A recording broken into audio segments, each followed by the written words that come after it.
kreatif dari Mas Regas di film ini? Mas Iman silakan. Oke. Sambil Mas Iman ngomong, slide-nya boleh ke slide 81. Enggak, maksudnya biar lo ada deskripsi gitu. Baik, terima kasih Regas. Lanjut, Pak. Iya, jadi selamat siang teman-teman semuanya. Jadi tantangan utama Slide sebelumnya. to be really honest adalah budget ya. Karena gaya filmnya seperti yang bisa dilihat ya kayaknya cukup besar gitu ya. Jadi karena memang tantangan skala produksinya ini mungkin jauh lebih besar dibandingkan film-film Regas sebelumnya. Jadi bagaimana kemudian kita mencoba untuk mewujudkan itu semua gitu. Jadi itu yang pertama. Dan tapi sebenarnya kalaupun ada budgetnya, tapi kalau kemudian cast and crew tidak bersinergi, pada akhirnya juga susah.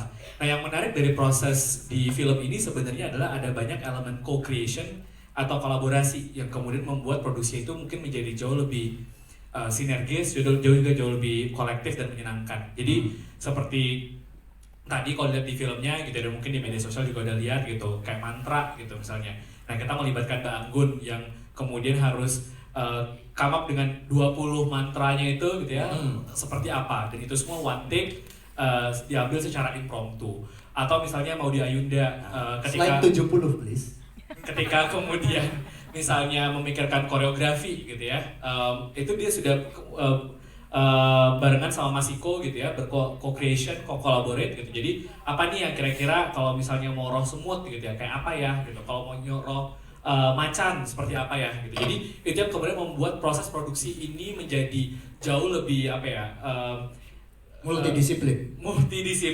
kolaboratif, membawa expertise macam-macam. Jadi aktor di sini bukan hanya oke, kamu begini, kamu begitu, tapi di sini Slide 72. ada peran gitu ya, ada independensi juga di sini yang membuat mereka bisa berkontribusi gitu. Di luar itu sih sebenarnya apa ya? Mungkin tadi post produksi ya, karena post produksinya elemen-elemennya banyak tadi seperti yang digambarkan, jadi VFX-nya misalnya, atau kemudian bagaimana membuat transisi 3 alam itu tadi yang digambarkan menjadi smooth dan orang bisa nangkap gitu. Oh, ini loh ternyata alam realitanya. Oh, ini loh alam yang ada di pikirannya si Bayu. Oh, ini loh yang alam yang dirasakan oleh para penyamunnya gitu. Jadi pelamunnya, penyamun. Seorang penyamun. Para pelamunnya gitu kan.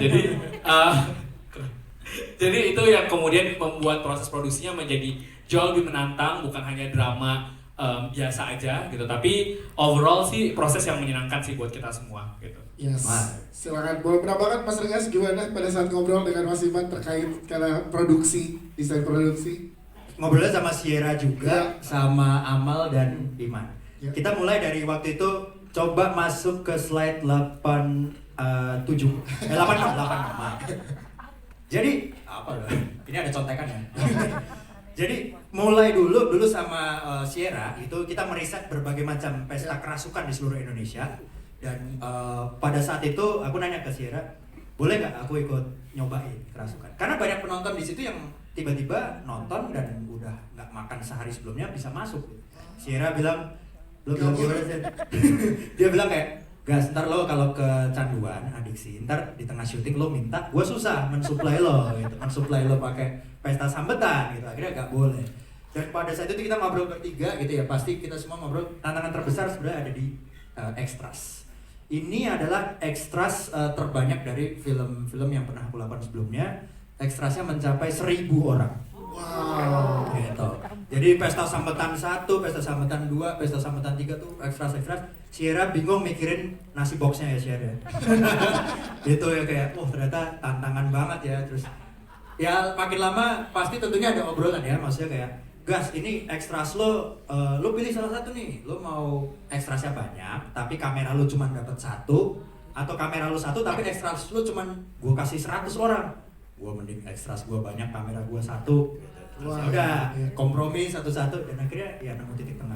Yes. Ini kan produser-produserku baik. Yes, oke. Kalau gitu kita langsung coba operasi ke Kasiana seperti apa. Pengen tahu pada saat itu risetnya mungkin ya dari banyak kerasukan yang tadi diberikan Mas Regas, banyak yang didatangi gitu. Pengalamannya seperti apa? Juga yang dibawa pada saat melihat secara langsung seperti apa yang bisa di-share ke teman-teman media. Kasiana, silakan. Selamat sore teman-teman. Kayaknya terakhir kali kita ketemu di bulan Desember, waktu itu baru mau announcement Sundance ya. Sundance, yes. Sekarang udah mau tayang filmnya. Apa tadi pertanyaannya? Gimana pengalamannya pada saat riset secara langsung? mungkin perlu aku disclaimer dulu bahwa walaupun secara kultural ini banyak kita temui di daerah-daerah di Indonesia, tapi yang kita tampilkan di film itu sama sekali tidak merujuk ke kultur tertentu ya. Fiksi. Jadi semuanya fiksi, semuanya dari kepalanya Rega saja, sama meditasi-meditasinya yang tiap pagi itu. Slide 73. Menyenangkan ya seperti ini, kayak ngobrol ada langsung ada. digambarkan. Iya. Terus Jadi ketika kita riset, kita lebih ke riset juga ke human emotionsnya sih. Ketika orang-orang tuh kerasukan, apa sih secara visual kelihatannya seperti apa, dan sebenarnya mereka tuh berasanya kayak gimana. Slide Itu sih 68. oke.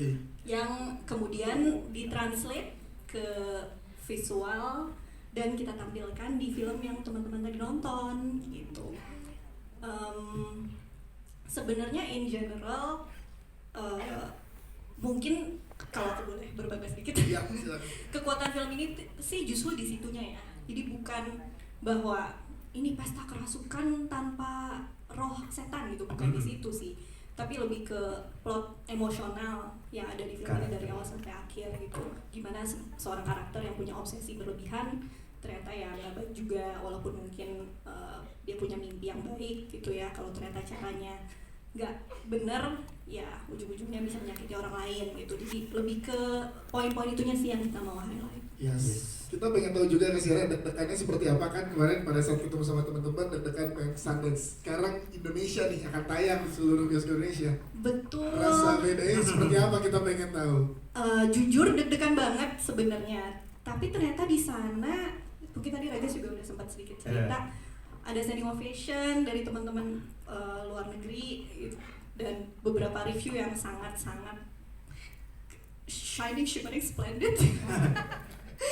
Jadi bikin kita kayak, oh ternyata bener ya, ternyata kalau cerita itu universal, mau ditayangin di mana kek, mau dengan bahasa apa kek, orang juga tetap bisa relate dan tetap bisa suka gitu sih.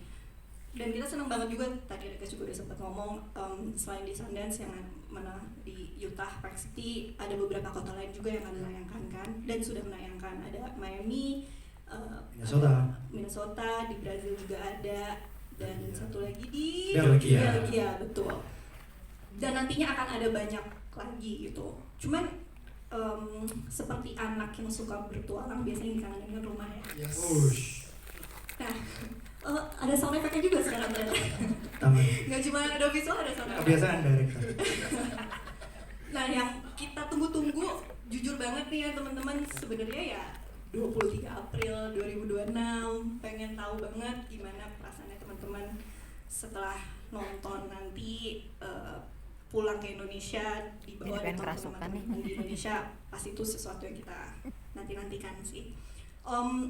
Satu lagi kecil bentar, aku mau thank you juga karena kita sebelum ini telah menyelenggarakan 14 special screening ya, betul ya teman-teman? Ya, Betul. Purwokerto, Jogja, Solo. Dan semuanya sold out. Yeay. Terharu banget, terima kasih banget teman-teman dukungannya. Semoga bisa dukung